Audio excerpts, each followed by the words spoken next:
everyone, welcome back to our channel. So in our previous video we have discussed that what do all acids and all bases have in common.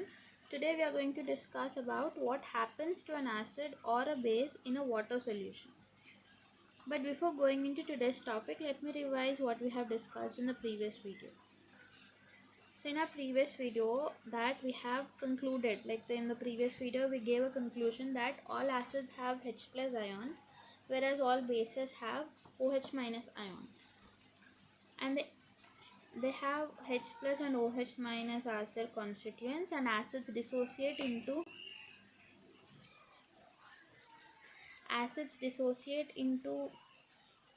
H plus and the respective anion, whereas the bases dissociate into OH minus and their respective cation. Now today let's start with what happens to an acid or a base in a water solution. Okay, we have seen that the reaction between acid and base gives us salt and water.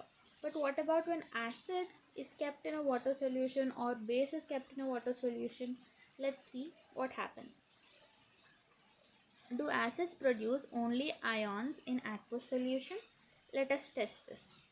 Now, after knowing the before experiment that we have discussed in a previous video, that we have mentioned that H plus aqueous, right, and OH minus aqueous, we get a doubt that only acids produce ions in aqueous solution. Don't they produce in normal conditions? Let's see. For this, they have given us an activity that is 2.9, which we are going to know today. Firstly, let's look at the text and later understand the diagram.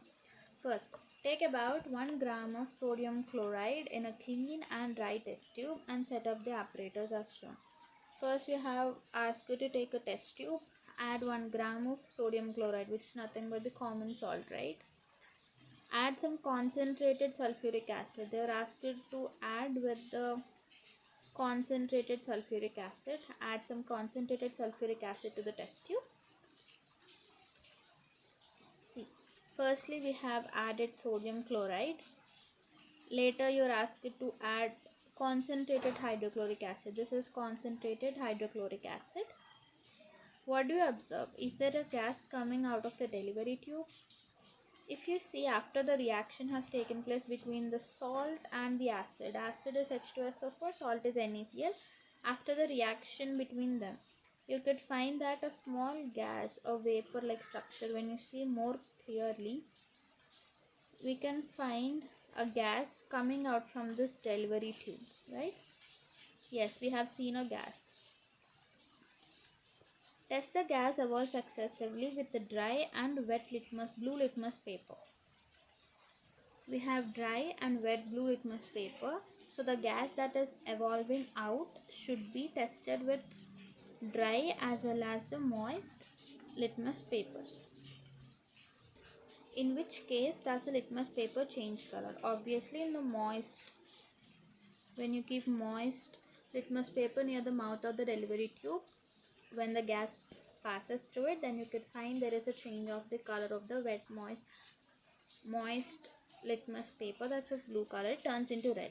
No issue, we'll discuss.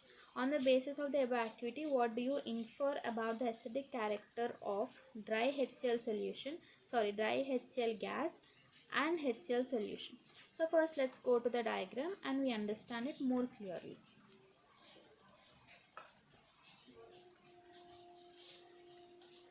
So firstly, we are given here, but before that let's see this note.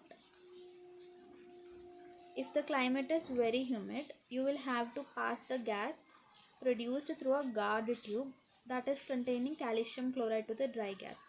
So when the temperature around you is moist or when it is humid, then what you need to do is that you need to pass the gas which is produced from the delivery tube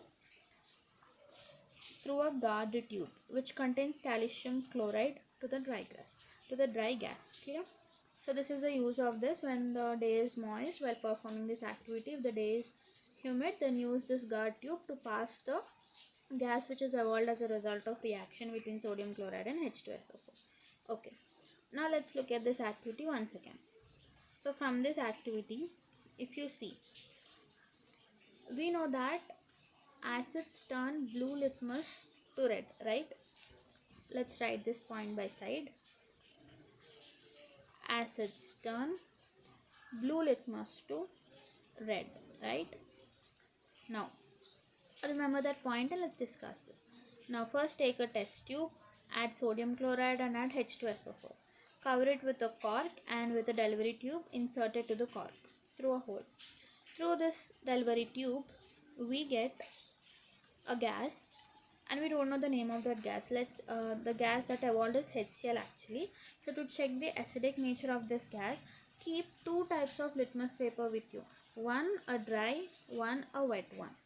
Now, when you keep a dry test tube near the mouth of the delivery tube, you could find that there is no change in the color of the litmus paper.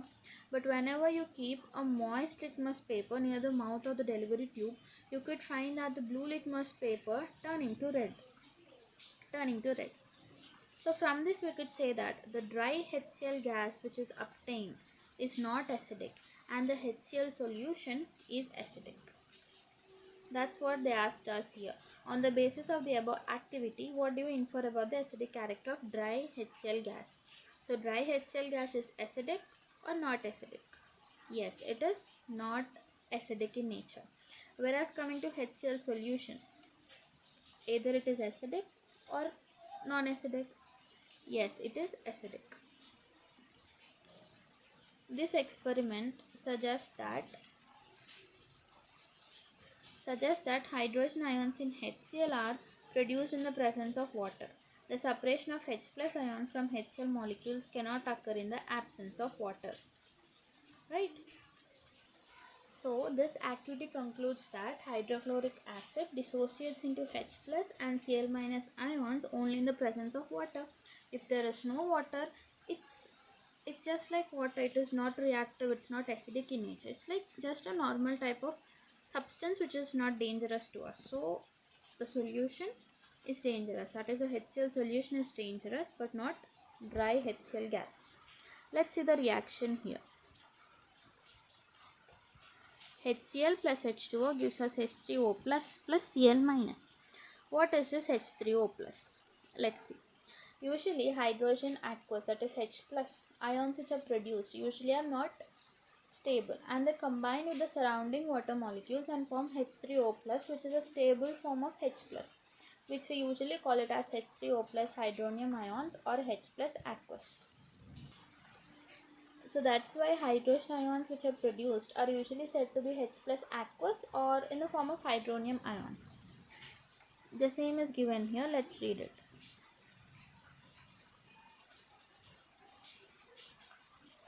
Hydrogen ions cannot exist alone but they exist after combining with water molecules.